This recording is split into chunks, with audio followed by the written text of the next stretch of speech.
ഇതു ജീവിതം ജനിവൃതികൾക്കിടയിൽ ഒരു ഗീതകം. അപ്പൊ ഇത് കഴിഞ്ഞപ്പോ ഇങ്ങനെ പുള്ളിയോട് ഞാൻ ഇടഞ്ഞിടം ചോദിച്ചപ്പോ ഓരോ കാര്യങ്ങൾ ഇങ്ങനെ പറഞ്ഞപ്പോ ഞാൻ ഇത് എന്തൊക്കെയാന്നുള്ളത് മനസ്സിലാക്കണമെന്ന് വിചാരിച്ച് പുള്ളിയോട് എതിർക്കാൻ പോയില്ല. ചോദിച്ചറിഞ്ഞതാ, ഇതെല്ലാം അറിഞ്ഞ് എന്റെ മനസ്സിൽ വെച്ചിരുന്നു. എന്നിട്ട് ഞാൻ ഇതിനിടയ്ക്ക് ചോദിച്ചു, അല്ല എന്നിട്ട് ഞാൻ പറഞ്ഞു എന്നിട്ട് ഞാൻ ചോദിച്ചു, നിങ്ങൾ എന്നെ ഇതുപോലെ കളഞ്ഞിട്ട് പോവോന്ന് ചോദിച്ചു. ഇനി ഞാൻ ഇതുവരെ ജീവിച്ചില്ല, മനസമാധാനം ഇതൊന്നും അറിഞ്ഞിട്ടില്ല, നിന്റെ കൂടെ വന്നാൽ ജീവിതം അറിയുന്നത് സമാധാനം അറിയുന്നതെന്ന് പറഞ്ഞു. അതുകൊണ്ട് ഇനി മരിച്ച സമാധാനം വേണ്ടേ?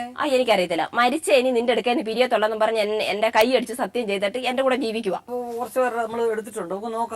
സതിയും ശ്രീധരനും 1 വർഷത്തിൽ കൂടുതലായിട്ട് ഇവിടെ ഒന്നിച്ച് താമസിച്ചായിട്ട് എനിക്കറിയാം.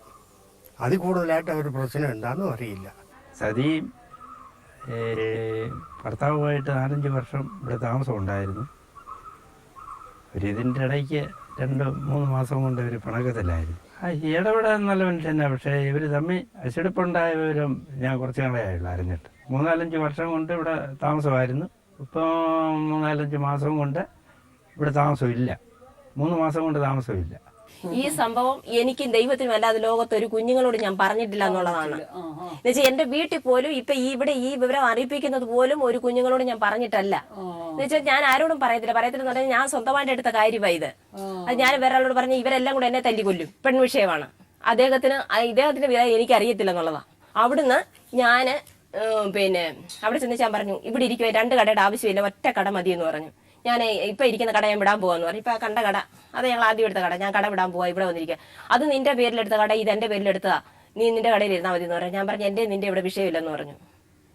അതുകൊണ്ട് ഞാൻ ഇവിടെ ഇരിക്കുക. അങ്ങനെ ഇരുന്ന് സഖി കേട്ടോ. ഒടുവില് എന്റെ കൂടെ മെഷീനും എടുത്തുകൊണ്ട് ഇപ്പുറത്ത് വന്നപ്പോൾ ബാബുരാജ് എന്ന് പറഞ്ഞ ആളിനെ പുള്ളിക്കാരൻ ഇവിടെ വിളിച്ചു തയ്ക്കാൻ. പുള്ളിക്കാരനെ 3-4 മാസം അവിടെ വന്നിട്ട് തയ്ച്ചു. ഓണമൊക്കെ അടുപ്പിച്ചായിരുന്നു. അതിന് ബാബുരാജ് എന്നോട് പറഞ്ഞു, ചേച്ചി ഒരു കാര്യം ചെയ്യണം, ചേട്ടനെ ഒറ്റയ്ക്ക് ഇരുത്തരുത്, ചേച്ചി ഇരിക്കുന്നത് ചേട്ടനെ ഇരുത്താവൂ, ചേട്ടന്റെ പോക്ക് ശരിയല്ല എന്ന് ബാബുരാജു എന്നോട് പറഞ്ഞു. പോയി ഇന്നലെ അറിയാം. അപ്പൊ അതെന്നെ വലിയ ഞാൻ ഇത് ഷിബിയാന്ന് പറഞ്ഞല്ലേ ഇരുന്നേ. അറിയാമായിരിക്കാം. ഇത് നേരത്തെ നമുക്ക് ഇവരുമായിട്ട് യാതൊരു ഇതുമില്ല. ഇവിടെ ഇത് എവിടാന്ന് അറിയത്തില്ല. ഇന്നലെ ഞാൻ 5:30 വെളുപ്പിനെ 5:30 എന്റെ വീട്ടിൽ നിന്ന് ഞാൻ ഇറങ്ങിയതാ. ഇറങ്ങി ഇവരെ കണ്ടുപിടിക്കണം എന്ന് വിചാരിച്ച് ഇറങ്ങി ഞാനും പിള്ളേരൊക്കെ വിവരമില്ലേ ആ പെണ്ണിനെ പറ്റി ഇതിന് ഈ ശ്രീലത എന്ന് പറഞ്ഞ മകൾക്ക് കൊണ്ടൊരു മോള്, ഈ ശ്രീലതയ്ക്ക് കൊണ്ടൊരു മോള്. അവിടെ ചെല്ലുമ്പോ ഈ വ്യക്തി എന്നോട് പറഞ്ഞിരിക്കുന്നത് എന്താ, എനിക്കൊരു മോളെ ഉള്ളതെന്ന്. അവിടെ ചെന്നപ്പം സത്യം പറഞ്ഞ എന്റെ പൊന്നു മാഡം, ഞാൻ ഇന്നലെ എന്റെ ജീവിതം തകർന്ന ഞാൻ ഇവിടെ ഇരിക്കുന്നത്. അവിടെ ചെന്ന് ആ 2 കുഞ്ഞുങ്ങളെ കണ്ട് സഹിക്കത്തില്ല മനുഷ്യര്. ഇദ്ദേഹത്തിന്റെ 2 കുഞ്ഞുങ്ങള് എന്താ ജീവിതം. ശ്രീധരന്റെ ഷിബിയുടെ മക്കള് 2 എണ്ണം. കൃഷ്ണ അല്ലേ? സതീമ എല്ലാ കാര്യങ്ങളും പറഞ്ഞു.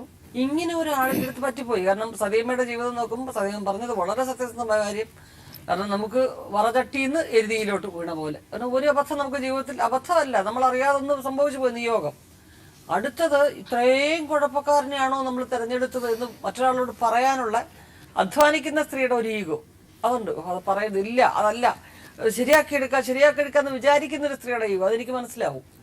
അതായിരുന്നു അവരുടെ പ്രശ്നം. പക്ഷെ അവർ കണ്ടുപിടിച്ചെടുത്തു, ഓരോരോന്നും കണ്ടുപിടിച്ചെടുത്തു. പക്ഷെ ഇതില് കൃഷ്ണയുടെ സത്യസന്ധമായ അഭിപ്രായം പറയൂ, ഇയാൾ ഇത്രയും കുഴപ്പക്കാരനാണോ? ഇത്രയ്ക്കും മാനുഷ്യ പരിഗണന ഇല്ലാത്ത ഒരു കാര്യമാണ് ചെയ്തുകൊണ്ടിരിക്കുന്നത്. അതെ ശ്രീധരൻ എന്ന വ്യക്തി ചെയ്തിരിക്കുന്നത്. ഞാൻ അതൊന്നും പറയാൻ പോയില്ല.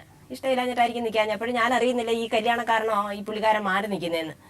അന്ന് 7 മണിയായപ്പം 7:15 ഞാൻ പറഞ്ഞ കട അടയ്ക്ക് നമുക്ക് വീട്ടിൽ പോകാമെന്ന് പറഞ്ഞു. അങ്ങ് തുടങ്ങിയല്ലോ ബഹളം. എനിക്ക് കടയില്ല, എനിക്ക് വീടില്ല, എനിക്ക് വീടില്ല, പിന്നെ ഞാൻ അങ്ങോട്ട് വരുന്നില്ല. ഞാൻ പറഞ്ഞു പറ്റത്തില്ല, വീട്ടിൽ പോകുന്നുള്ളൂ, ഇനിയും കടയിൽ കിടക്കുന്നില്ല. ഇപ്പൊ ഇത്രയും നാൾ കല്യാണത്തിന്റെ പേര് പറഞ്ഞ് നിങ്ങൾ കടയിൽ കിടന്നു, ഇനി അത് പറ്റത്തില്ല, നമുക്ക് വീട്ടിൽ പോകാമെന്ന് പറഞ്ഞു. അവിടെ നിന്ന് ഇറങ്ങി കാലേ കിടന്ന് ചെരുപ്പ് പോലും എടുക്കാതെ അവിടെ നിന്ന് ഇറങ്ങി അപ്പുറത്ത് കടയിൽ കയറി നിന്നിട്ട് അവിടെ നിന്ന് അങ്ങോട്ട് ഇതൊക്കെ അങ്ങ് പ്രസംഗം തുടങ്ങിക്കഴിഞ്ഞ എനിക്ക് വീടില്ല. അവിടെ എഴുതി അവിടെ അനിയത്തിക്ക് ഒപ്പ് വെച്ച് കൊടുത്തു. ഈ പഞ്ചായത്തിന്റെ വീട് 12 വർഷത്തേക്ക് ഒന്നും ചെയ്യാൻ പറ്റത്തില്ല. ഞാൻ എഴുതി അവൾക്ക് ഒപ്പ് വെച്ച് കൊടുത്തു എന്നും പറഞ്ഞാൽ എല്ലാവരും എടുക്കാൻ പറഞ്ഞിരിക്കുന്നത്. ഞാൻ കഷ്ടപ്പെട്ടു. ഈ വീടിന്റെ പേര് പറഞ്ഞ് ബ്ലേഡിൽ നിന്ന് ഒരുപാട് പൈസ പറക്കൂട്ട് എടുത്തിട്ടുണ്ട്. എടുക്കുന്നതെല്ലാം ഇവിടെ ജോലി ചെയ്യുക എടുക്കുക എന്ന് ഞാൻ കടം മേടിച്ചാൽ വീട്ടിൽ പോകുന്നത്. പിന്നെ ഇവിടെ വിട്ടു പോയിട്ട് 1.5 മാസത്തിനകത്ത് വേറൊരാളുടെ കസ്റ്റഡി കയറിയിട്ടുണ്ടെങ്കിൽ ഇനി ഇയാളിനെ വിടാൻ ഞാൻ തീരുമാനിച്ചിട്ടില്ല. ഞാൻ പിറ്റേ ദിവസം രാവിലെ എന്തോ ചെയ്തു, ഞാൻ അടൂർ സ്റ്റേഷനിൽ CI സാറിന് ഒരു പരാതി കൊടുത്തു. വക്കീലിനെ കണ്ട് ആലോചിച്ച് ഞാൻ എന്താ ചെയ്യേണ്ടത്, ഇത് ഞാൻ എങ്ങനെ ചെയ്യണം, ഇതിങ്ങനെ ഒരു വേറൊരു പ്രശ്നം ഇപ്പോൾ ഉണ്ടെന്ന് പറയാൻ പുള്ളിയുടെ ബന്ധപ്പെടിഞ്ഞ പേപ്പറുണ്ട്, ഈ ഫോട്ടോസും ഉണ്ട്, ഇതേ ഉള്ള എൻ്റെ കയ്യിൽ, ഞാൻ എന്താ ചെയ്യേണ്ടതെന്ന് വെച്ചപ്പോൾ അദ്ദേഹം പെറ്റീഷൻ എഴുതുന്നു നന്ദൻ സാറിന് കൊടുക്കാമെന്ന് പറഞ്ഞ് അദ്ദേഹത്തിനെ കണ്ടു കൊടുത്തു. അപ്പോൾ അതിന് മുമ്പായിട്ട് തന്നെ ഇദ്ദേഹം ഈ 10-ാം തീയതി ഞാൻ പറഞ്ഞല്ലോ അങ്ങനെ പറഞ്ഞ് രാത്രി എൻ്റെ കൂടെ വന്നില്ല, അതിലെ കൂടെ ഇറങ്ങി അങ്ങ് പോയിട്ട് പിറ്റേ ദിവസം 11-ാം തീയതി ഒരു 3 മണിയായപ്പോൾ ഒരു വലിയൊരു അലങ്കാരം കാണിച്ചുകൊണ്ട് കടയിൽ വന്നു. പിന്നെ ജനമൈത്രി ഒരു പോലീസിനെയും വിളിച്ച് ഒരു വണ്ടിയും വിളിച്ചുകൊണ്ട് ഇദ്ദേഹം കൊണ്ട് കടയിൽ വരുന്നു.